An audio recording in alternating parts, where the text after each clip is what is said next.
Kailan lang nalaman namin kay Aling Vir na nandun si Maxine sa Oriente nung namatay yung tatay niyo.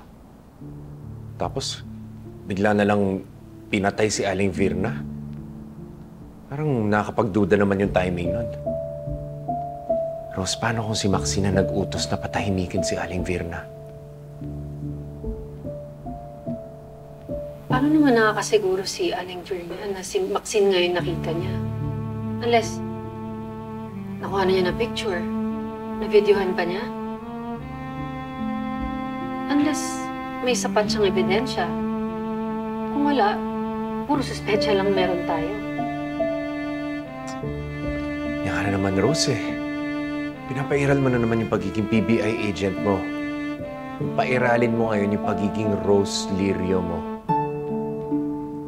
Naalala mo nung araw ng sunog, may lalaki ako nakitang umaaligid sa bahay niyo.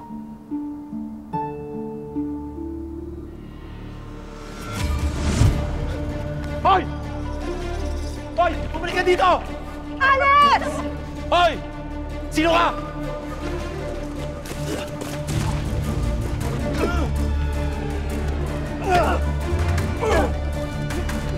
Sino ka? Sino ka? Magpakilala ka!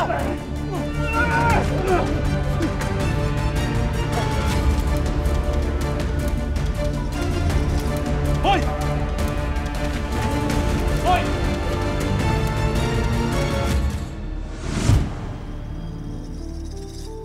Ano bang gusto mong marinig sa akin, Alex? O sige, oo, merong eyewitness na nagsabi na nakita niya si Maxine nung araw na namatay si tatay. Pero wala naman siyang formal na affidavit eh. Tapos yung lalaki na nakita mo, nalaman mo ba kung sino?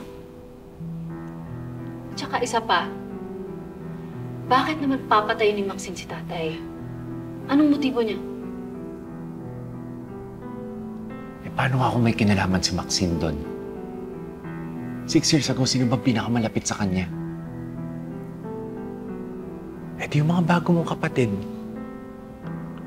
Yung best friend niya na si Portia, at yung lalaking pinakasalan niya na si Seb. Alex, hindi naman kasi pwedeng haka-haka lang tayo eh. Oo, gusto ko ng hustisya para kay tatay, pero mayaman at saka makapangyarihan ng mga pera. Kailangan meron tayong sapat na ebidensya para mapatunayan natin na meron talaga silang kasalanan.